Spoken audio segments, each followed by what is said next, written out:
अशा प्रकारे उतरलोय मी आता. एवढे आईने जमवले, बाकी सर्व पालापाचोरच आहे त्याच्यामुळे जमवायचे अजून बाकी आहेत. इकडे आहेत सर्व. छोटस झाड आहे त्याच्यामुळे कमी येत नाही. आणि ती तिकडली कोकम ती मोठी आहे काय लागत नाही ती तिकडे पुढे पण कोकम आहे ती.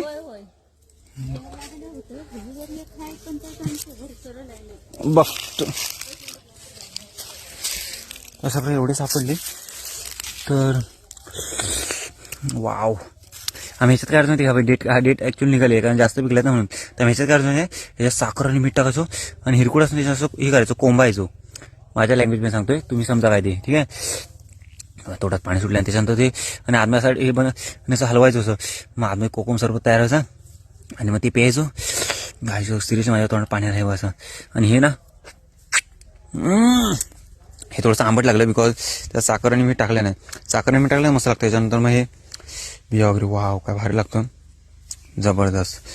तर अशा प्रकारे थोडासा छोटासा ब्लॉग. बाय.